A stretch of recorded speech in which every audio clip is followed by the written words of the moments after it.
Well, thank you, members of the fourth estate. Today, I take this opportunity to thank you for covering our session, and it has been a very good debate, and people are discussing on matters which are currently happening in the country. The current appointment by the president has really not gone well with the general public. These are people who are served. These are people who are rejected by people on the ballot.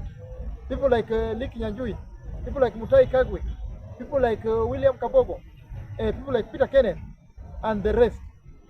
These are people who were rejected by Kenyans on the ballot. Those people are not foolish when they were rejected. I just want to ask the President that he should concentrate with service delivery to the people of this country. We know he stands a better chance of reforming this country. If he will not utilize the time remaining, I think this will create a very bad legacy for him. By appointing rejects to the government, the lower class people, the hustlers, have constantly remained disillusioned, and this has not gone well with them. I think President should consider appointing youths in his government, fresh blood, to ensure that we push the agenda Vision 2030. The current crop of leaders have not done much before. People like Neritu Mureithi were rejected in Nyandarua. People like Kabogo have been rejected countless times in Kiambu County.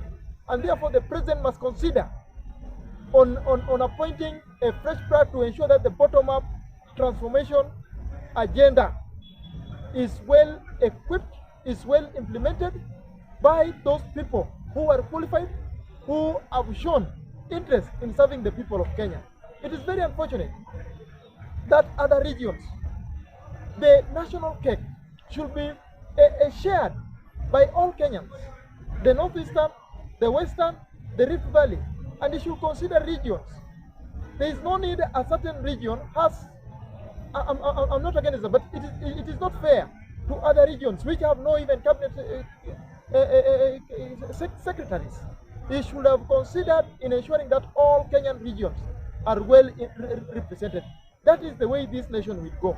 But currently, the latest appointment, people are not happy with, Mr. President, and today, as the moderator of National People's Parliament, I've seen the reaction of people. Appointing rejects into your government will not augur well with the general public. The ex-TP president has stabbed your regime, and his argument are resonating well with the dissolution electorates. How to curb that? You could have brought youths. I know I'm not in a capacity of advising you, but you could have brought fresh blood to help you spearhead the bottom-up economic transformation agenda to ensure that we put this country in the right trajectory. Kenya is a land of many opportunities, but only if we use the resources well, especially the revenue. There has been inflation in the cost of procurement, and this has really affected service delivery by tenderpreneurs, and that the president must come clearly to focus on that. I also want to congratulate the president for disbursing the county funds on time, and this will enable country to plan for themselves. The Auditor General must therefore ensure that county operate within the jurisdiction of the Public Finance Management Act as part and part of our 2010 promulgated constitution. As I want to say that we as Kenyans, as things stand now, people are disillusioned. People are not seeing things going well. And coming to 2025, we are sure that the socio-economic programs will be communicated to people. The government of William RUTO must come on ground and incorporate social movements like Bunge and Wanainchi to ensure that public participation and civic education on those important socio-economic programs are well sensitized to the general public. For instance, the Social Health Authority, the vaccination issue, I've gone about them, and they're not that bad. The education model, the agricultural acts, which are currently in parliament. Some are draconian. So communication is what is lacking between the government and the general public. I look forward to ensure that in 2025, you will communicate the government policies to the people so that the people are well aware, the people can discuss about them, and we can reach at a generally accepted ground so that our country can go better. With those few remarks, that is my kicker. Maybe question from the fourth estate. Okay, Mr. Speaker, let me take you back way just when the Mahandamano was called off, yeah? Yeah. There was a handshake between the former Prime Minister, Raila Amolo Odinga, and the current President, Mr. William Samoei Ruto. And after that, there was some close alliance of Raila Amolo Odinga, like Hassan Joho, Oparanya came into the cabinet. And just some few weeks ago, we also said the same thing from the former President, Uhuru Kenyatta.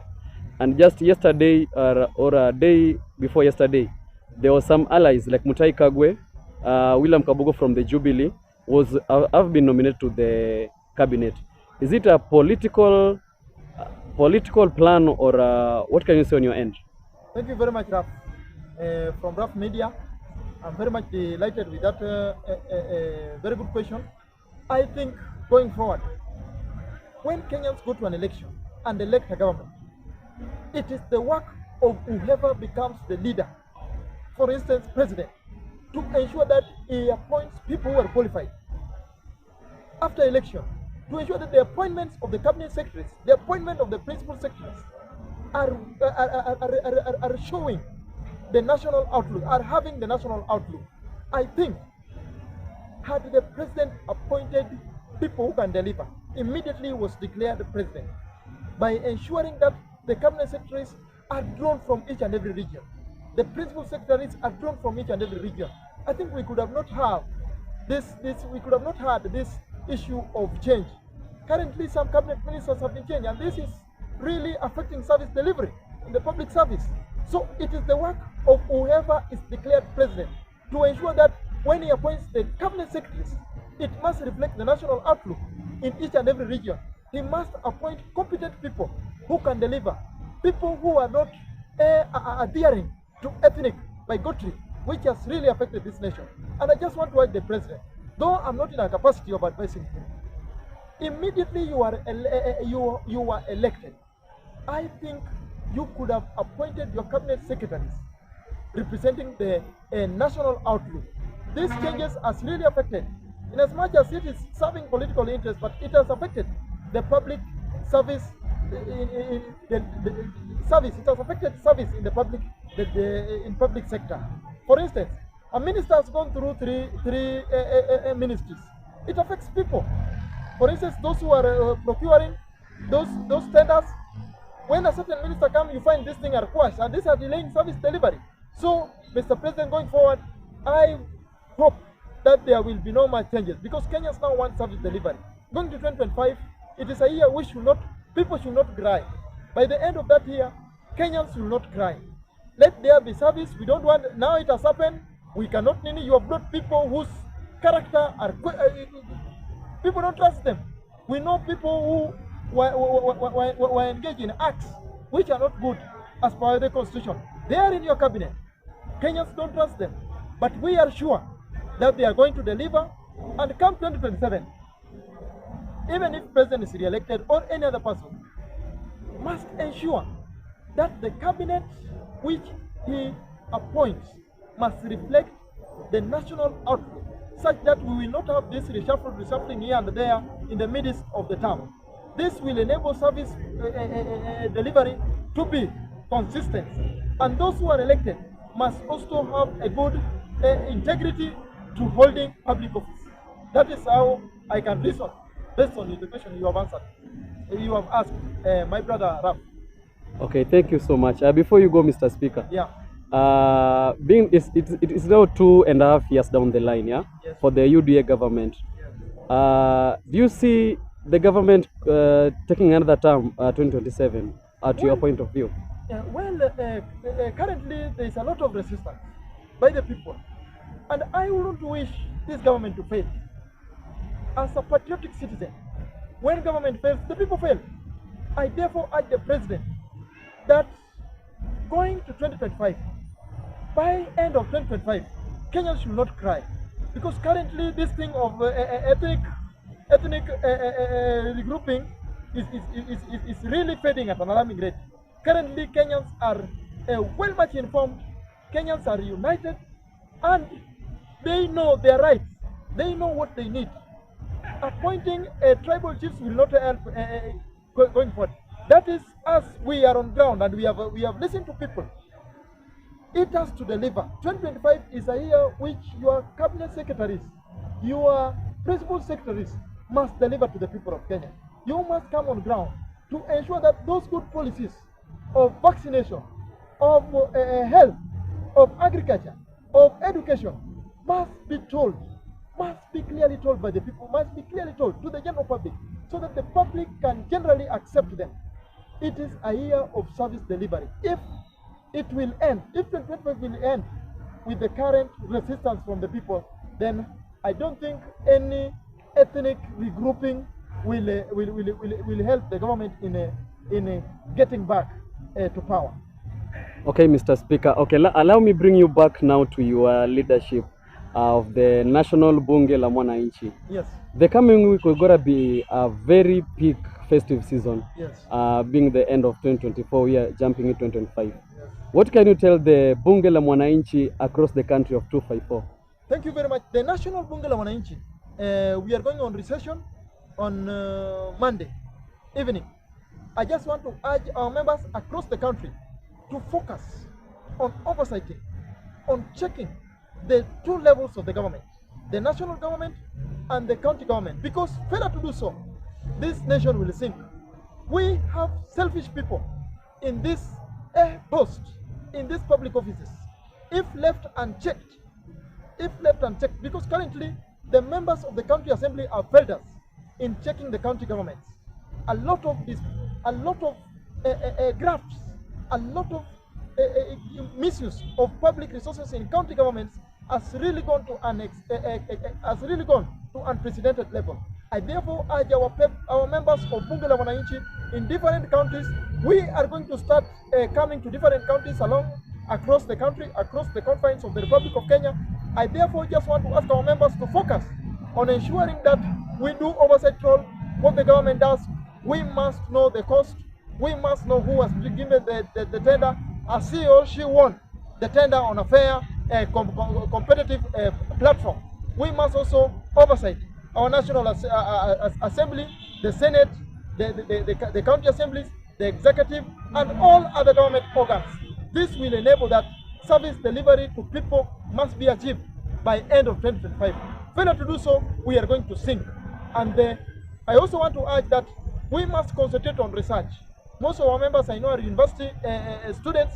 We must focus on research and development, such that we become innovative, we become out with entrepreneurial skills, so that we can also go for these tenders, and we can also engage in economic activities which will empower us to go 2025.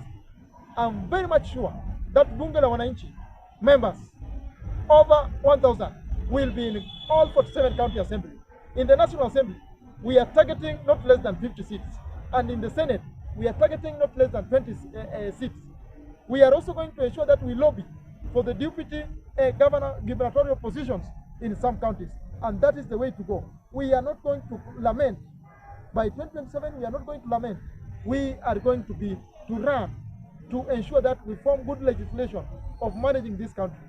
Last, my brother, it has come to our realization that a lot of mistrust, a lot of things are happening in society.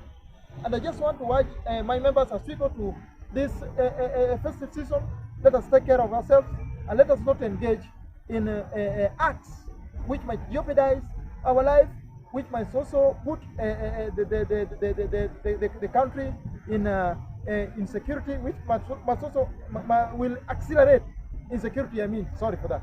Which will accelerate insecurity. Let us be orderly. Let us observe laws. Let us protect one another. And above all, I wish you a Merry Christmas and a Happy New Year. Thank you so much for your time, Honorable Thank Speaker. you very much. Have a good day.